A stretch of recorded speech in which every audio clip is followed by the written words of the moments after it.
Hello my dear students. আজি আমি আলোচনা কৰিবলৈ গৈ আছো আমেৰিকাৰ আধিপত্যৰ তিনিটা বিশেষ কেটেগৰীৰ বিষয়ে বা তিনিটা ডাইমেনশ্যনৰ বিষয়ে। যি তিনিটা ডাইমেনশ্যন যথেষ্ট গুৰুত্বপূৰ্ণ আমেৰিকাৰ আধিপত্যৰ ক্ষেত্ৰত। সেই তিনিটা ডাইমেনশ্যন হৈছে হেজিমনিয়াছ হাৰ্ড পাৱাৰ, হেজিমনিয়াছ ষ্ট্ৰাকচাৰেল পাৱাৰ আৰু হেজিমনিয়াছ ছফ্ট পাৱাৰ। অৰ্থাৎ কঠিন ক্ষমতা হিচাপে আধিপত্য, গাঁথনিগত ক্ষমতা হিচাপে আধিপত্য আৰু নৰম ক্ষমতা হিচাপে আধিপত্য। অৰ্থাৎ আধিপত্যৰ এই তিনিটা প্ৰকাৰ আমি দেখিবলৈ পাওঁ। এটা হৈছে কঠিন ক্ষমতা, এটা হৈছে গাঁথনিগত ক্ষমতা আৰু আনটো হৈছে নৰম ক্ষমতা। এতিয়া প্ৰথমে আলোচনা কৰিম এই কঠিন ক্ষমতাৰ বিষয়ে।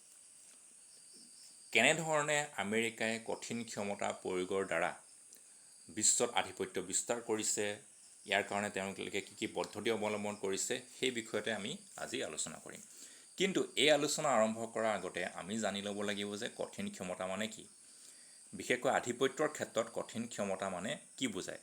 আধিপত্যৰ ক্ষেত্ৰত যে কঠিন ক্ষমতাৰ প্ৰয়োগ হয়, এই কঠিন ক্ষমতা মানে হয় কি আচলতে, হোৱাট ইজ হাৰ্ড পাৱাৰ। তো আমি যিকোনো এটা বস্তু কঠিন বুলি কেতিয়া কওঁ, যেতিয়া বস্তুটো খুব টান হয়, ঠিক আছে, কঠিন হয়, হাৰ্ড হয়। কিন্তু ইয়াত সেই তেনেকুৱা কঠিন ইয়াক বুজোৱা নাই। ইয়াত আধিপত্যৰ ক্ষেত্ৰত কঠিন ক্ষমতাৰ কথা বুজোৱা আছে। গতিকে ইয়াত কঠিন ক্ষমতা বুলি কওঁতে যিটো ক্ষমতাত শক্তি প্ৰয়োগ হয় তেনেকুৱা ক্ষমতাৰ কথা বুজোৱা হৈছে। গতিকে শক্তি প্ৰয়োগ হোৱা ক্ষমতা মানে কি, আচলতে বুজোৱা হৈছে সামৰিক শক্তি। কাৰণ সামৰিক শক্তিতে শক্তি প্ৰয়োগ হয়, বল প্ৰয়োগ হয়, যাৰ জৰিয়তে এখন দেশে আন দেশসমূহৰ ওপৰত আধিপত্য বিস্তাৰ কৰিব পাৰে। গতিকে আধিপত্য বিস্তাৰৰ ক্ষেত্ৰত এই সামৰিক ক্ষমতাৰ যথেষ্ট গুৰুত্বপূৰ্ণ ভূমিকা আছে। যেতিয়া এখন দেশৰ সামৰিক বাহিনী যথেষ্ট শক্তিশালী হয়, সেইখন দেশক বাকী অন্য দেশে সদায় ভয় কৰি থাকে। সদায় সেইখন দেশৰ প্ৰতি এটা ভয় ভাৱ থাকে, এটা শংকাৰ ভাৱ থাকে যে এইখন দেশে যদি মোক আক্ৰমণ কৰি দিয়ে তেন্তে মোৰ অৱস্থা বেয়া হ'ব বা মই জিকিব নোৱাৰিম যুদ্ধত। গতিকে সেইবাবে সদায় এটা ভয়ত থাকে, আৰু সেই ভয়ত থকা বাবেই সেইখন দেশৰ তেওঁলোকে শৰণাপন্ন হয় বা সেইখন দেশৰ অধীনত তেওঁলোকে থাকিব বিচাৰে। যাৰ ফলত যিখন দেশৰ সামৰিক বাহিনী শক্তিশালী হৈ থাকে, তেওঁ বাকী দেশসমূহৰ ওপৰত নিজৰ আধিপত্য সহজে বিস্তাৰ কৰিব পাৰে। আমি উদাহৰণস্বৰূপে প্ৰাচীন গ্ৰীচৰ উদাহৰণ দিব পাৰোঁ। প্ৰাচীন গ্ৰীচত বহু সৰু সুৰা নগৰৰাষ্ট্ৰ আছিলে।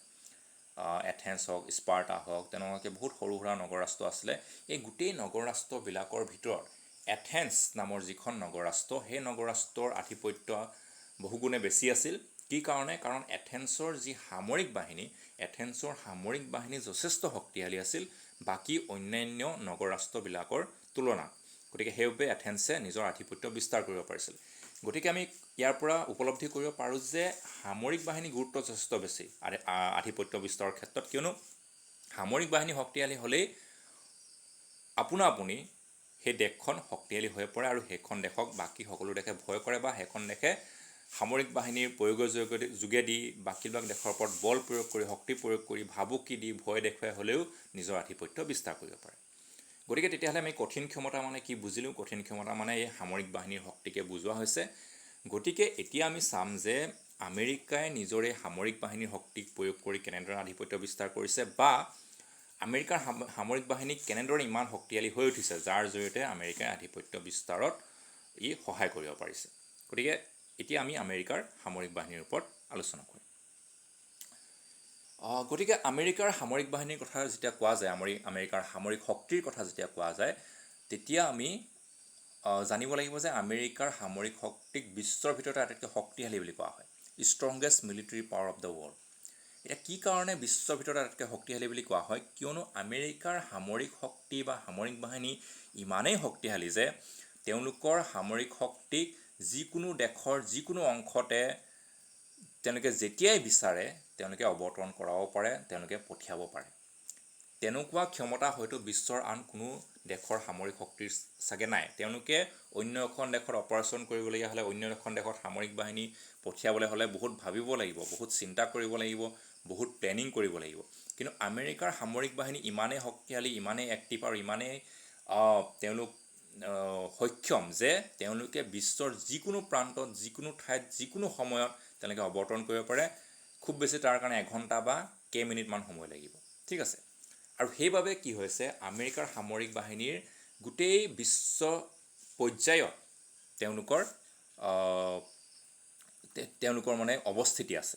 অৰ্থাৎ বোলে আজি ইৰাকত অৱতৰণ কৰিব লাগে, আজি আফগানিস্তানত, আজি পাকিস্তানত অৱতৰণ কৰিব লাগে, তেওঁলোকে কেইমিনিটমানৰ ভিতৰতে বা এঘণ্টাৰ ভিতৰতে তাত অৱতৰণ কৰিব পাৰে আৰু নিজৰ অপাৰেশ্যন আৰম্ভ কৰি দিব পাৰে।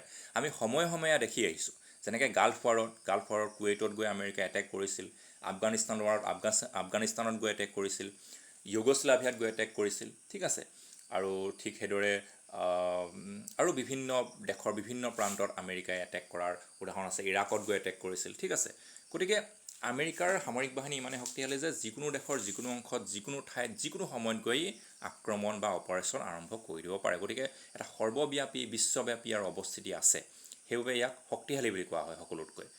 আমি উদাহৰণ দিব পাৰোঁ, যেতিয়া উছামা বিন লাডেনক আমেৰিকাৰ সামৰিক বাহিনীয়ে হত্যা কৰিছিল, তো যেতিয়া আফগানিস্তান ৱাৰ হৈছিল 9/11 এটেকৰ পিছত, সেই যুদ্ধত তেওঁলোকে উছামা বিন লাডেনক নাপালে। উছামা বিন লাডেন আফগানিস্তানৰ পৰা পলাই গ'ল আৰু বহু বছৰলৈ তেওঁ পলাই থাকিছিল।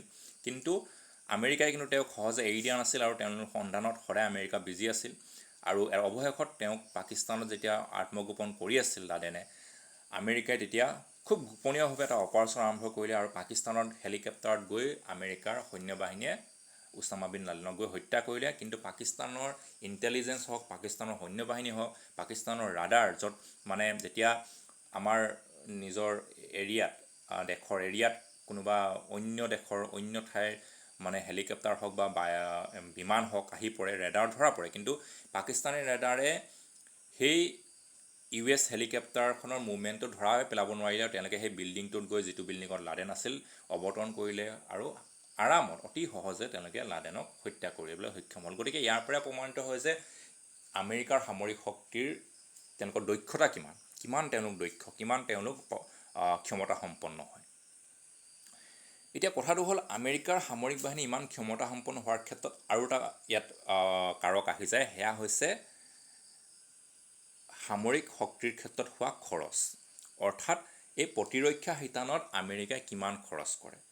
কাৰণ প্ৰতিটো যিকোনো এটা বিভাগ শক্তিশালী হোৱাৰ লগত ইয়াত কিমান টকা পইচা ইয়াত খৰচ কৰা হৈছে, সেই দিশটো সদায় জৰুৰী হৈ পৰে। গতিকে আমেৰিকাৰ প্ৰতিৰক্ষা ক্ষেত্ৰত যথেষ্ট আমেৰিকাই খৰচ কৰে। গতিকে এটা যদি আমি অংক কৰোঁ, মানে আমি যদি গোটেই বিশ্বৰ যিমানবোৰ দেশ আছে, গোটেই দেশবোৰে প্ৰতিৰক্ষা বিভাগত যিমান খৰচ কৰে, বাজেটত যিমান টকা ধাৰ্য কৰে, সেই গোটেই টকাবোৰ যদি আমি টোটেল কৰোঁ, এই টোটেল কৰাৰ পিছত যদি আমি অংকটো উলিয়াওঁ, তেতিয়া আমি দেখিম যে তাৰে 36%, 36% টকা আমেৰিকাই খৰচ কৰে। তাৰ পৰা আমি গম পাব পাৰোঁ যে তাৰমানে বিশ্বৰ গোটেই সমূহ প্ৰতিৰক্ষা বিভাগৰ খৰচৰ ভিতৰত 36% আমেৰিকাই খৰচ কৰে। ইয়াৰ পৰা প্ৰমাণিত হয় যে আমেৰিকাই কিমান টকা খৰচ কৰে নিজৰ প্ৰতিৰক্ষা বাহিনীৰ কাৰণে, ঠিক আছে। গতিকে কিছুমান আমি যদি ডাটা উলিয়াওঁ, তেতিয়াহ'লে দেখিম যে 2000 চনত আমেৰিকাই নিজৰ প্ৰতিৰক্ষা বিভাগৰ কাৰণে খৰচ ধাৰ্য কৰিছিল $300 বিলিয়ন। আৰু যদি আমি বাকী নেটো দেশবিলাকত চাওঁ, নৰ্থ আটলাণ্টিক ট্ৰিটি অৰ্গেনাইজেশ্যনৰ বাকী 12খন দেশৰ চাওঁ, তেওঁলোকৰ গোটেই 12খনৰ টোটেল খৰচা আছিল $160 বিলিয়ন, 12খন দেশৰ, আৰু ৰাছিয়াৰ এফালে আছিল $60 বিলিয়ন। গতিকে গোটেই 12খন নেটো দেশৰ কম্বাইন, তাৰমানে তেওঁলোকৰ গোটেই দেশকেইখনৰ 12খন দেশৰ খৰচাবোৰ যোগ কৰি পিনে হৈছেগৈ $160 বিলিয়ন, আকৌ ৰাছিয়াৰ হৈছেগৈ $60 বিলিয়ন, কিন্তু আমেৰিকাই অকলে খৰচ কৰিছে $300 বিলিয়ন। তাৰমানে 12খন দেশতকৈ বেছি টকা আমেৰিকাই খৰচ কৰিছে নিজৰ প্ৰতিৰক্ষাৰ ক্ষেত্ৰত। তাৰপিছতে সেইটো বাঢ়ি গৈ আছে। 2004 চনৰ ডাটাত কোৱা হৈছে যে আমেৰিকাই প্ৰায় $455.9 বিলিয়ন খৰচ কৰিছে প্ৰতিৰক্ষাৰ ক্ষেত্ৰত। গতিকে বহুত এটা ডাঙৰ এমাউণ্ট আমেৰিকাই খৰচ কৰে নিজৰ প্ৰতিৰক্ষা বাহিনী শক্তিশালী কৰাৰ কাৰণে। সেইবাবে আমেৰিকাৰ প্ৰতিৰক্ষা বাহিনী ইমানেই শক্তিশালী। তাৰপিছত যদি আমি চাওঁ, আমেৰিকাৰ সামৰিক বাহিনীটো কি হৈছে যে এবছুলেট এজ ৱেল এজ ৰিলেটিভ ডমিনেঞ্চ। অৰ্থাৎ আমেৰিকাৰ সামৰিক বাহিনীৰ পূৰা সৰ্বোচ্চ ক্ষমতাটো আছে, সেইফালৰ পৰা তেওঁলোকে এটা আধিপত্য কৰে, সৰ্বব্যাপী এটা আধিপত্য আছে, তাৰ লগতে তেওঁলোকৰ আপেক্ষিক আধিপত্যও আছে। এতিয়া তেতিয়াহ'লে এই দুটাৰ আচলতে কি বুজাইছে? এতিয়া সৰ্বব্যাপী বা সৰ্বোচ্চ আধিপত্য কেনেকৈ আছে তেওঁলোকৰ, বা অসীম আধিপত্য তেওঁলোকৰ কেনেকৈ আছে? কাৰণ গোটেই যদি বিশ্বৰ সামৰিক শক্তিবিলাকৰ লগত আমি তুলনা কৰোঁ, তেতিয়াহ'লে দেখিম যে আমেৰিকাৰ সামৰিক বাহিনী ইমানেই শক্তিশালী, যিদৰে মই লাডেনৰ উদাহৰণটো দিলোঁ, লাডেনৰ হত্যা কৰাৰ উদাহৰণটো, তেওঁলোকে যিকোনো দেশত গৈ যিকোনো সময়তে আক্ৰমণ কৰিব পাৰে, অপাৰেশ্যন কৰিব পাৰে, যিকোনো ঠাইত গৈ অপাৰেশ্যন কৰিব পাৰে, যিকোনো পৰিৱেশত অপাৰেশ্যন কৰিব পাৰে। তেওঁলোকৰ যিটো তেওঁলোকে মানে যুদ্ধ কৰিবৰ কাৰণে দুনাই তেওঁলোকে চিন্তা কৰিব নালাগে বা ইমান তেওঁলোকে প্লেনিং কৰিব নালাগে। তেওঁলোকৰ সামৰিক বাহিনী সদায় তাৰ কাৰণে সক্ৰিয় হৈ থাকে। ঠিক আছে, ইমানেই তেওঁলোকৰ সেই আধিপত্যটো আছে, সেই প্ৰভাৱটো আছে। আৰু তাৰ লগতে যদি ৰিলেটিভ ডমিনেঞ্চ মানে আপেক্ষিক যদি আধিপত্যৰ কথা চাওঁ, আমি যদি আমেৰিকাৰ লগত অন্যান্য উন্নত দেশৰ সামৰিক শক্তি তুলনা কৰোঁ, যেনে ধৰি লওক চীন বা ইংলেণ্ড বা ফ্ৰান্স বা ৰাছিয়া, তাৰ সেই দেশবিলাকৰ সামৰিক শক্তিৰ তুলনাত আমেৰিকাৰ সামৰিক শক্তি বহু গুণে আগবঢ়া। ঠিক আছে, গতিকে সেইফালৰ পৰাও আমেৰিকাৰ আধিপত্য আছে। আৰু এটা কথা আমেৰিকাৰ সামৰিক শক্তিৰ লগত জড়িত হৈ পৰিছে, সেয়া হৈছে এডভান্স টেকন'লজি, অৰ্থাৎ উন্নত কাৰিকৰী প্ৰযুক্তি। আমেৰিকাৰ সৈন্য বাহিনী সদায় উন্নত কাৰিকৰী প্ৰযুক্তিৰ ক্ষেত্ৰত আগবাঢ়ি আছে, সদায় নতুন নতুন প্ৰযুক্তি ইয়াত জড়িত হৈ পৰিছে আমেৰিকাৰ প্ৰতিৰক্ষাৰ ক্ষেত্ৰত। মই এটা সৰু উদাহৰণ দিবলৈ ওলাইছোঁ। আমি আজিকালি ইণ্টাৰনেট ব্যৱহাৰ কৰোঁ।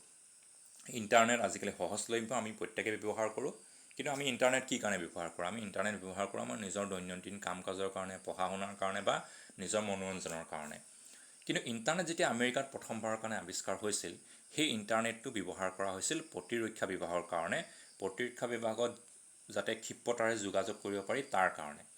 গতিকে ইয়াৰ পৰা আমি গম পাব পাৰোঁ যে কিমান যুগৰ পৰা আমেৰিকাৰ প্ৰতিৰক্ষা ক্ষেত্ৰত এই এডভান্স টেকন'লজি অৰ্থাৎ উন্নত কাৰিকৰী প্ৰযুক্তি ব্যৱহাৰ কৰাৰ ক্ষেত্ৰত গুৰুত্ব দি আহিছে। গতিকে সেই তেতিয়াই তেওঁলোকে ইণ্টাৰনেটৰ প্ৰথম ব্যৱহাৰ কৰিছিল প্ৰতিৰক্ষা ব্যৱহাৰৰ ক্ষেত্ৰত, তাৰপিছতহে বাকীবোৰ মানুহে ব্যৱহাৰ কৰিবলৈ পাইছে। গতিকে প্ৰথমে গুৰুত্ব দিছে কাক? প্ৰতিৰক্ষাৰ ক্ষেত্ৰত। তাৰপিছতো যিমানবোৰ নতুন প্ৰযুক্তিবিদ্যা আহি আছে, প্ৰতিৰক্ষা বিভাগ সিমানেই শক্তিশালী হৈ গৈ আছে। আৰু বৰ্তমান সময়ত আমেৰিকাৰ ওচৰতে আটাইতকৈ শক্তিশালী প্ৰযুক্তিবিদ্যা আছে প্ৰতিৰক্ষাৰ ক্ষেত্ৰত। ঠিক আছে, প্ৰতিৰক্ষাৰ ক্ষেত্ৰত আমেৰিকাই বহুতখিনি খৰচো যিহেতু কৰে, গতিকে খৰচ কৰে কাৰণে কি উন্নত প্ৰযুক্তিবিদ্যা, উন্নত ধৰণৰ অস্ত্ৰ শস্ত্ৰ সামগ্ৰী গোটেইবোৰ আমেৰিকাৰ সামৰিক শক্তিৰ ওচৰত আছে। তাৰপিছতো যদি আমি অন্যান্য দেশৰ কাৰিকৰী প্ৰযুক্তিবিদ্যাৰ লগত তুলনা কৰোঁ, আমেৰিকাৰ সামৰিক শক্তিৰ যি কাৰিকৰী প্ৰযুক্তিবিদ্যা আছে, অন্যান্য দেশৰ সামৰিক শক্তিৰ ওচৰত যি কাৰিকৰী প্ৰযুক্তিবিদ্যা আছে, তাৰ মাজত যদি আমি তুলনা কৰোঁ, এটা ডাঙৰ গেপ এটা আমি দেখিবলৈ পাওঁ, ডাঙৰ এটা ব্যৱধান আমি দেখিবলৈ পাওঁ। অৰ্থাৎ আমেৰিকা এই ক্ষেত্ৰত বহুগুণে আগবাঢ়ি আছে। গতিকে এইদৰে আমেৰিকাই নিজৰ এক শক্তিশালী সামৰিক বাহিনী তৈয়াৰ কৰিছে, আৰু এই শক্তিশালী সামৰিক বাহিনীৰ দ্বাৰা আমেৰিকাই গোটেই বিশ্বতে নিজৰ আধিপত্য বিস্তাৰ কৰিবলৈ সক্ষম হৈছে। যিদৰে মই আগতে ক'লোঁ যে এখন দেশৰ যেতিয়া সামৰিক শক্তি যথেষ্ট শক্তিশালী হয়, সেইখন দেশে সহজেই অন্য দেশৰ ওপৰত প্ৰভাৱ বিস্তাৰ কৰিব পাৰে, কিয়নো অন্য দেশে তেতিয়া সদায় সেই দেশখনক এটা ভয় ভাৱ বা শংকাৰ ভাৱত থাকিব যে এইখন দেশে মোক আক্ৰমণ কৰি দিব পাৰে নেকি। গতিকে সেইভাৱে প্ৰতিখন দেশে সেই দেশখনৰ শৰণাপন্ন হ'ব বিচাৰে বা সেই দেশখনৰ কথা মতে চলিব বিচাৰে। সেই দেশখনৰ লগত তেওঁলোকে শত্ৰুতা কৰিব নিবিচাৰে, কিয়নো শত্ৰুতা কৰিলেই মন গ'লে সেইখন দেশে যদি আক্ৰমণ কৰি দিয়ে, তেওঁলোকৰ সামৰিক শক্তিৰ ওচৰত টিকিব নোৱাৰিব। সেইবাবে সামৰিক শক্তি যদি শক্তিশালী হয়, তেতিয়াহ'লে সেইখন দেশৰ আধিপত্য আপোনা আপুনি আহি যায়। ঠিক আছে, আৰু লগতে সামৰিক শক্তিয়ে কিহৰ ক্ষেত্ৰত কাম কৰে? ই ৰাষ্ট্ৰীয় স্বাৰ্থ ৰক্ষাৰ ক্ষেত্ৰতো কাম কৰে। এতিয়া কেনেদৰে কাম কৰে? সাধাৰণতে ৰাষ্ট্ৰীয় স্বাৰ্থৰ ৰাষ্ট্ৰসমূহে কেনেদৰে ৰক্ষা কৰে? কূটনীতিৰ আলোচনাৰ দ্বাৰা, ৰাজনৈতিক আলোচনাৰ দ্বাৰা, বিভিন্ন চুক্তিৰ দ্বাৰা, এইবোৰৰ দ্বাৰা এখন দেশে নিজৰ ৰাজনৈতিক বা নিজৰ ৰাষ্ট্ৰীয় স্বাৰ্থ ৰক্ষা কৰে। কিন্তু বহুত ক্ষেত্ৰত দেখা যায় যে কেতিয়াবা এই ধৰণৰ আলোচনা বিলোচনা, এই ধৰণৰ চুক্তিয়ে কাম নিদিয়ে। ঠিক আছে, গতিকে তেনেকুৱা ক্ষেত্ৰত ৰাষ্ট্ৰীয় স্বাৰ্থ ৰক্ষা কৰাত কোনে সহায় কৰে? সামৰিক শক্তিয়ে।